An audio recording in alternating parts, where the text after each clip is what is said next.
창세기 44장에 보면 요셉이 그 형제들에게 베냐민을 놔두고 가서 그 아버지를 데려오라고 얘기를 해요.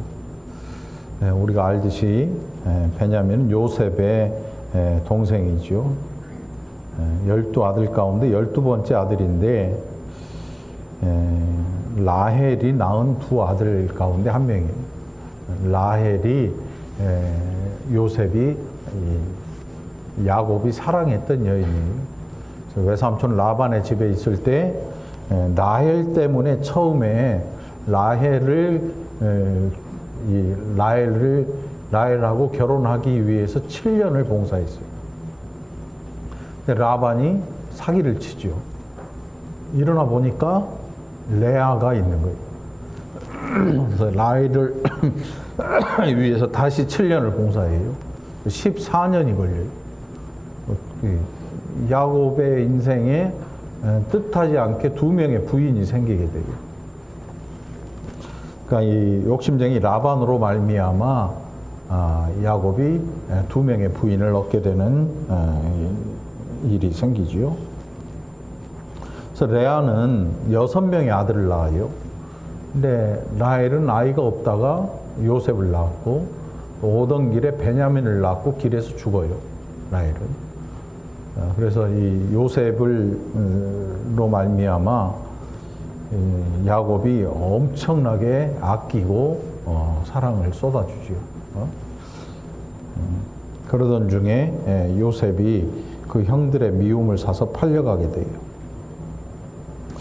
그러니까 야곱의 마음은 베냐민 자체가 좋아서가 아니고 요셉을 잃어버린 그 안타까움 때문에 베냐민을 더욱더 관심 있게 지켜보고 사랑하게 되죠. 그런데 지금 요셉이 그 형들을 속이면서 얘 놔두고 니네끼리 올라가서 니네 아버지 데리고 와라 이렇게 얘기를 해요. 그러면서 어떤 일을 했냐면 베냐민을 잡아놓을 핑계를 만들기 위해서 베냐민의 이 보따리에다가 금잔을 넣어놔요. 요셉이 쓰는 금잔. 야, 이 금잔이 없어서 빨리 찾아와고 다 뒤졌더니 베냐민의 그 묶음에서 그 금잔이 나오게 이미 다 집어넣어놓고 하게 되죠. 그 와중에 도저히 베냐민을 놔두고 가면 이제 그 야곱이 죽을 것 같으니까 유다가 그러면 내가 잡혀 있을 테니까 내 막내를 놔주고 우리 막내 놔주고 내가 잡혀 있을 테니까 다 보내주고 아버지 올 때까지 내가 잡혀 있겠소 이렇게 얘기를 해요. 그리고 이제 장면이 45장으로 넘어오지요. 그것을 지켜보던 요셉이 이제 더 이상 이 눈물을 참을 길이 없어. 사실은 눈물이 아니라 이를 갈고 있어야 되잖아요. 자기가 꿈꿨다고 미워하고 아버지 심부름 갔는데 팔아 넘긴 사람들이잖아. 이 10명의 형들이. 좋은 사람들이 아니에요. 사람이 악을 품어도 적당히 품어야지 죽일 정도로 악을 품으면 안 돼요. 누구를 죽여버리려고 악을 품는 거는 죄 중에서도 큰 죄죠. 근데 이 10명의 형들이 그랬단 말이죠. 처음에는 구덩이에 집어넣어버려서 죽으라고 냅두려고 그랬어요. 그러더니 나중에 유다가 없을 때 팔아버려. 이 미디안 장사꾼들한테 팔아버려요. 그리고 아버지한테는 피 묻은 양의 피를 적셔가지고 요셉의 입던 옷에 피를 적셔가지고 아들이 아무 짐승한테 찢겨 죽은 것 같아요. 잡아먹힌 것 같아요. 거짓말을 했으니까. 얼마나 기가 막히겠어요. 그 일 때문에 베냐민은 더욱 관심을 받게 되고 그런데 지금 놔두고 가라는 거야. 그러니까 도저히 안 된다. 그렇게 하다가 45장으로 이제 장면이 바뀌는데 이를 갈고 지금 복수를 해도 현찬을 파네. 요셉이라는 이 사람이 눈물을 흘리면서 엉엉 대성통곡을 하는 거예요.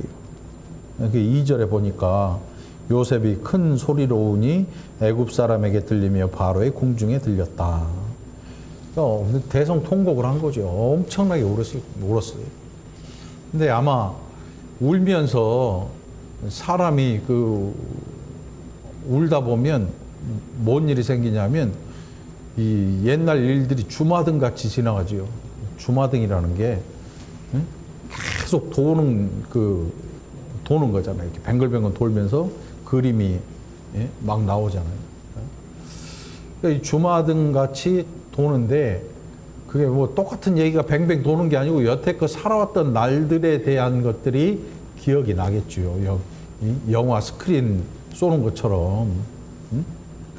아버지의 사랑을 받던 일부터 광야에서 형들의 손에 의해서 팔린 일, 그리고 보디발의 집에 가서 고생한 것, 왕의 감옥에서 고생한 것, 또 술 맡은 관원장 구해줬는데 까먹어버린 것, 그렇게 해서 총리까지 오르는데 걸린 모든 시간들과 그리고 형들을 만나서 지금 이야기하고 있는 이 시간들까지 그 인생이 지났던 시간들을 돌아보면 기가 막히겠지요. 기가 막혀. 그리고 형들이지만 원수 같은 사람들이잖아요. 나를 팔아버린 사람들. 사람이 고생하면 악에 바쳐요. 악에. 원래 악에 바치는데 요셉은 그렇지 않아요. 이게 복음의 힘인 거야. 이게 신앙의 힘이에요. 신앙이라고 하는 게 사람한테 원수진 것을 안 잊어먹고 끝까지 복수의 날을 가는 그런 게 아니고 원수를 위해서 오히려 더 용서해 줄 줄 아는 마음이 생겨나는 게 신앙이에요. 신앙. 그래서 원수가 너를 때리거든 다른 뺨을 돌려대고 속옷 겉옷 달라 그러거든 속옷까지 줘라. 오리를 가자고 하거든 심리를 가져라. 이게 예수님의 말씀이거든요.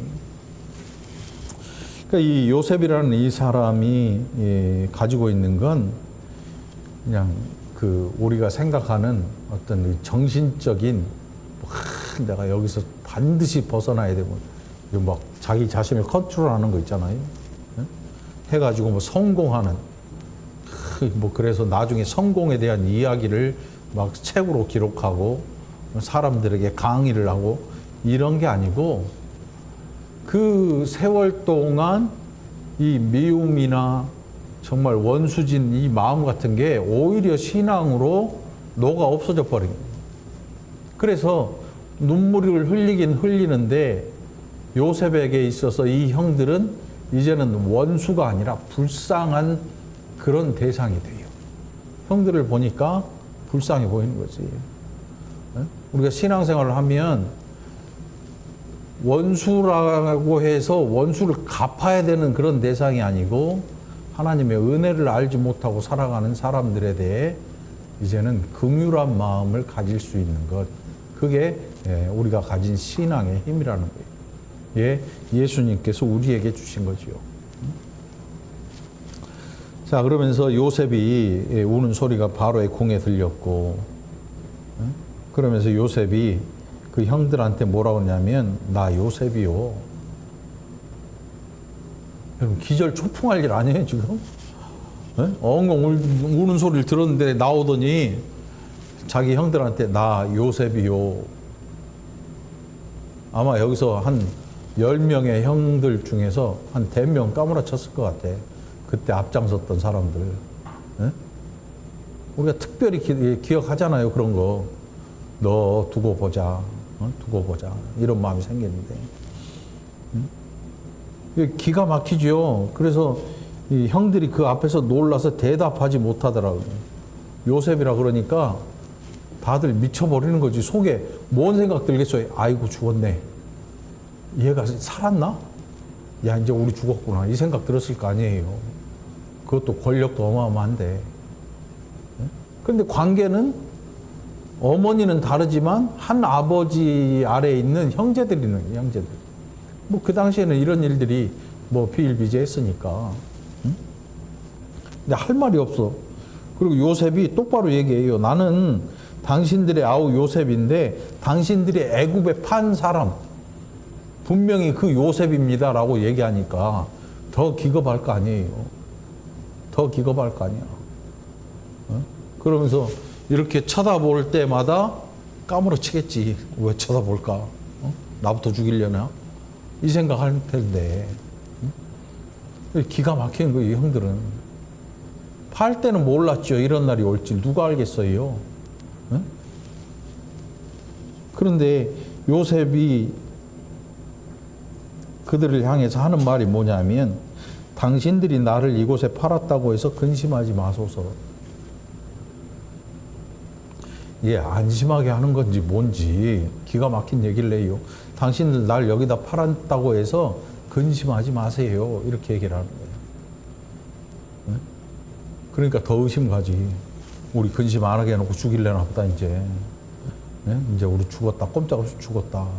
이 생각을 하고 있는데, 요셉의 말이 뭐라고 하냐면, 하나님이 생명을 구원하시려고 나를 당신들보다 먼저 여기 보내셨습니다. 그래서 이 땅에 2년 동안 흉년이 들었는데 아직 5년은 아무것도 못해. 그래서 하나님이 당신들의 생명을 구하기 위해서 나를 여기에 먼저 보내셨어요. 당신들은 나를 해하려고 했는데 하나님은 구원으로 당신들의 생명을 보전하신 거예요. 그러면서 나를 이리로 보낸 이는 당신들이 아니고, 그래서 하나님이십니다. 하나님이 나를 바로에게 아버지로 삼으시고 그 온 집의 주로 삼으시며 애굽 온 땅의 통치자로 삼으셨습니다. 이게 우리가 신앙생활하면서 조금 변화됐다고 하면, 뭐 조금 나한테 조금 잘못한 거를 용서해 주는 정도로 뭐 이게 변화됐다라고 얘기를 할 수 있는데, 사실은 이 세상을 보는 관점이 달라져 버리는 거예요. 우리가 신앙을 가졌다고 하는 건 뭐냐면, 이 땅에 여태껏 머리 박고 모든 것을 투자하던 이 세상이 유한하고 영원하지 않다는 것을 발견하는 거예요. 그래서 영원한 그 나라에 우리의 인생을 가져다 놓는 일이에요. 이게 복음이거든요. 그러니까 복음이라고 하는 거는 예수님 말씀에 따라서 이 강도가 해야지 뺏어가지 못할 것, 동록이 해야지 못할 그곳에 너희 보물을 쌓으라예요. 이게 복음이거든요. 이게 복음이에요.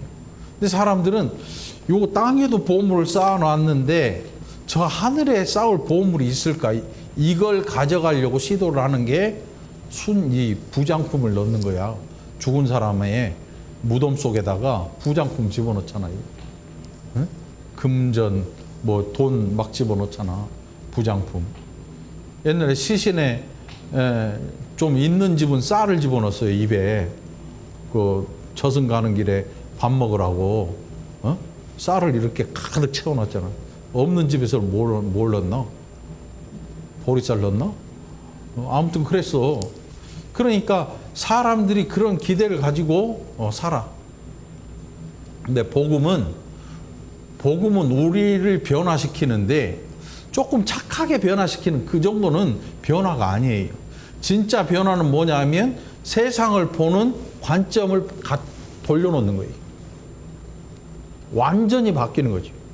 이 세상에 있던 우리의 시선을 저 하늘로 바꿔놓는 거예요. 그래서 하나님의 나라를 소망하게 하는 거예요. 그러니까 하나님의 나라는 이 땅에 있는 물건을 가지고 가는 나라가 아니고 믿음 하나 가지고 가는 나라예요. 가져갈 수 없어요. 예수 믿는 사람이 가져가려고 죽는데 호주머니에다가 뭐 동전 넣고 막 돈 집어넣고 그거는 믿음의 사람이 아니야. 이미 뭐 자녀들이 뭐 그러면 뭐 그러겠지만, 예수 믿는 사람은 살아있을 때 변화되는데, 변화되면서 가지게 되는 생각이 뭐냐 하면 땅의 나라가 아니라 하나님 나라에 대한 소망을 가지는 거예요. 그러니까 하나님 나라에 대한 소망이 뭐냐 하면 요셉과 같은 거예요. 이 땅에서의 원수짐과 이런 것들에서 벗어나게 되고, 그리고 하나님의 뜻을 생각하며 살아가게 되는 거죠. 하나님이 나를 이 땅에 보내시고 그리고 하나님이 원하시는 게 뭘까를 늘 고민하고 생각할 줄 아는 사람. 원수의 그 인생이 매몰되지 않는 거예요. 우리는 어떤 생각을 가지고 사는가 하면 누가 나한테 잘해주면 그 잘해준 것을 가지고 계속 잘해주려고 하는데 사람이 계속 잘할 수는 없어요. 언젠가 한 번은 실망하게 돼 있어. 그런데 그 실망한 걸로 다시 원수를 맺어. 원수가 될 수도 있고. 근데 그런 것 때문에 연연해 하지 않고 하나님의 뜻을 바라보는 거지요. 아, 이 땅은 영원한 나라가 아니라는 걸 알게 되는 거예요. 복음이 뭐냐? 이 땅이 영원한 나라가 아니라 영원한 나라는 하나님이 우리를 부르실 그 나라. 그래서 우리가 그 나라에 우리의 인생의 모든 것들을, 인생의 보화를 가져다 놔야 되는데 그 인생의 보화를 가져다 놓을 수 있는 인생의 보화는 이 땅의 것이 아니라는 거예요, 여러분.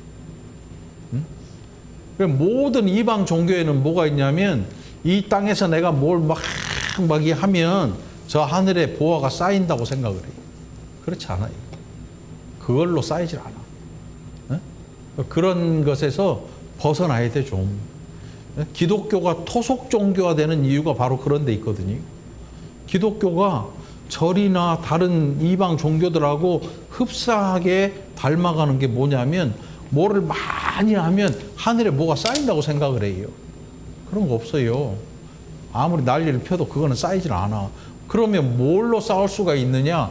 예수님의 말씀에 보면 너희 보물을 저 하나님 나라에 쌓아라. 거기는 동록도 없고 강도도 빼앗아가지 못한다. 그 뭐냐면 그리스도를 믿는 믿음밖에 없어요. 그 믿음을 가지고 살면 하나님 나라에 우리의 보화가 쌓이는 거예요. 이거는 이 땅의 보화하고 다르지요. 어느 누구도 빼앗을 수 없는 거예요. 빼앗을 수 없는. 그러니까 요셉이 바로 그런 믿음을 가지고 있었어요. 그래서 원수짐을 당했는데 그 원수됨을 용서할 수 있는 이유가 어딨냐면 하나님의 손길을 바라는 거죠. 하나님의 손을 봤어요. 내가 왜 이런 처지에 되었나. 그리고 사람이라고 하는 게 지나봐야 알아요. 그 당시에 감옥 갔는데 보디바리 집에 팔려갔는데 알 수가 없지요. 그런데 세월이 지나고 뒤를 돌아보니까 여태껏 자기를 이끌어온 게 하나님이실 뿐만 아니고 그 형들이 눈앞에 온 걸 보면서 요셉이 깨달아 알게 되죠. 아, 이게 이 사람들이 악을 품고 나를 팔았지만 하나님은 그것을 선으로 바꿔놓으시고 이 사람들을 여기에서 보호하시려고 나를 이 자리에까지 이르게 하셨구나. 네? 온유하다는 것 말이에요, 여러분. 힘이 있는 자가 온유할 수 있는 거예요. 힘이 없으면 온유란 말을 쓰면 안 돼. 힘이 없는 자가 온유할 수는 없거든요. 힘이 없는 자는 자칫 비겁해져요. 비굴해지거든요. 막 힘 있던 자들이 힘을 갑자기 잃게 되면 비굴해져요, 그때는. 그런데 진짜 움직이지 않을 힘이 있는 사람들은 온유해야 돼요. 힘이 있는 자들이 온유하지 못하면 그거는 진정한 힘이라고 할 수 없는 거예요. 그래서 요셉은 온유한 사람이고 우리가 보기에 모세도 성경에 온유한 사람이라고 그랬어요. 요셉 역시 온유한 사람이었어요. 그래서 그 형들을 다 용서하고 2번 얘기 안 해요. 우리는 살면서 옛날 얘기 자꾸 꺼내서 사람 막 성질 날 때마다 끄집어내잖아. 야, 옛날 그 또 얘기하고. 요셉이 그렇게 하지 않고 당신들은 악한 마음으로 나를 해하려고 했는데 하나님은 그것을 선으로 바꾸시고 당신들을 보존하시려고 나를 먼저 이곳에 보내신 것이다. 그리고 나중에 당신들이 이곳에 온 것이다. 이렇게 얘기를 한단 말이지요.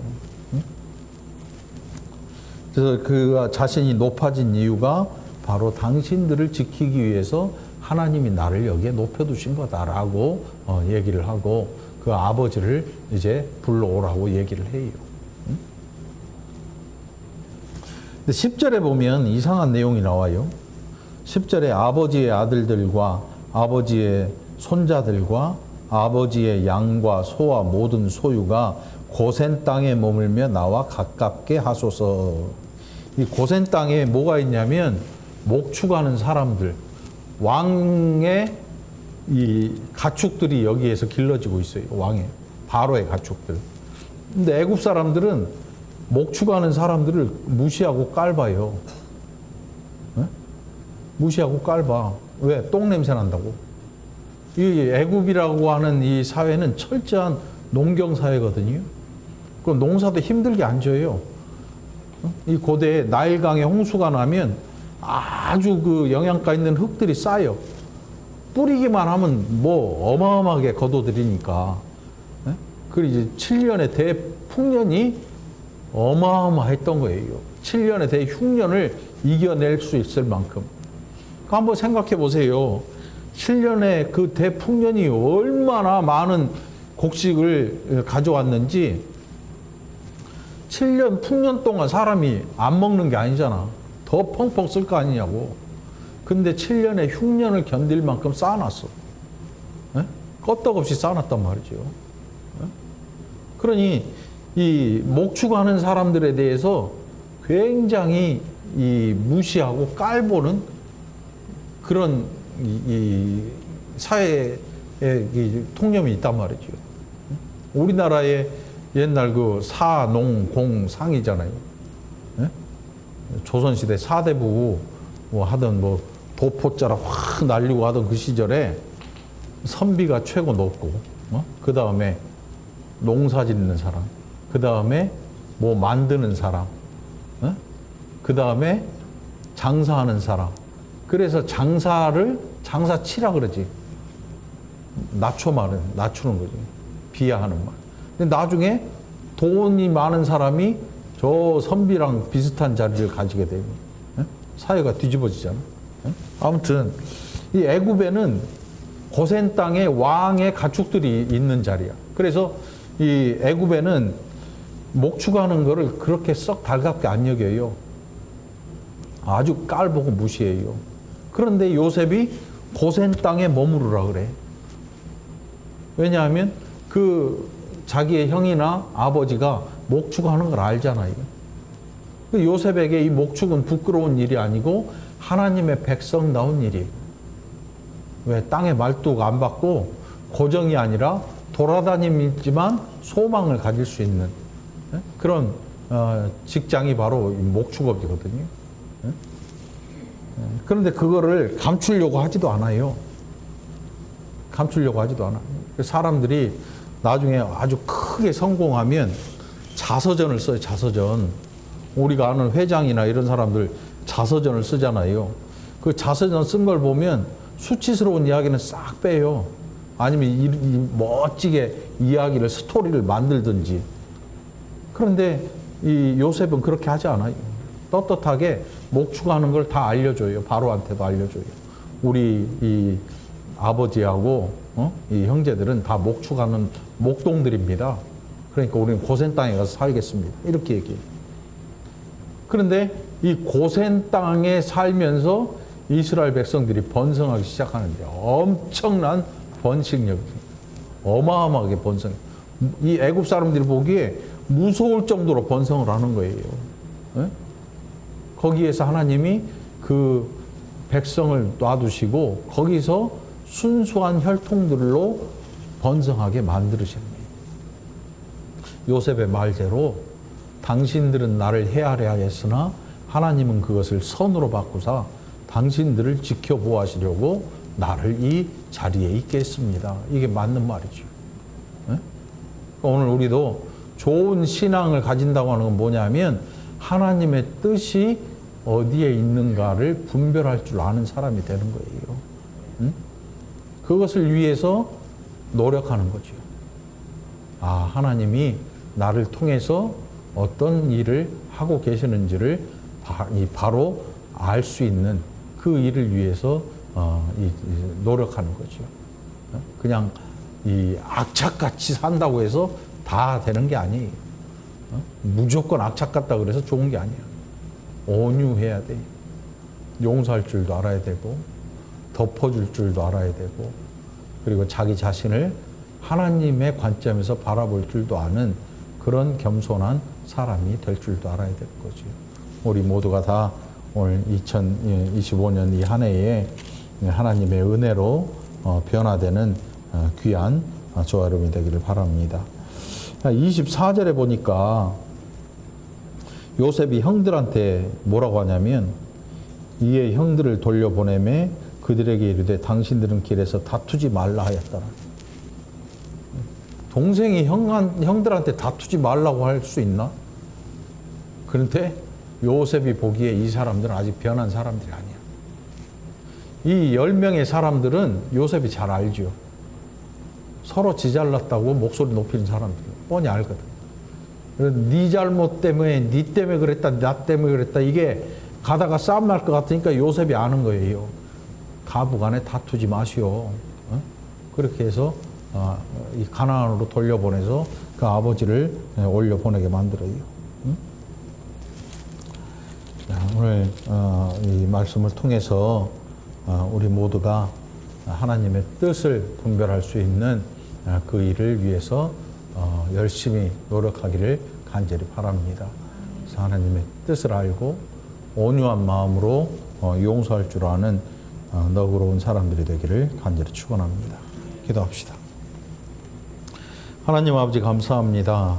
얼마나 많은 날들 우리 앞을 지나갔는지 그 날 안에는 때로 어려움도 있었고 원수진 일도 있고 또 용서받아야 될 일, 용서해 줘야 될 일들이 얼마나 많았는지 그러나 오늘 하나님 앞에서 살아가는 요셉의 삶을 통해서 우리가 이제는 너그럽게 용서하고 우리의 잘못을 또 용서를 구할 수 있는 넉넉한 사람들 그리고 겸손한 사람들 되게 하여 주옵소서. 오후 시간에도 하나님 사랑하는 권속들을 기억하시고 마음속에 품은 기도의 제목들마다 들어 응답하여 주옵소서. 감사드렸고 예수님 이름으로 간절히 기도합나이다. 아멘.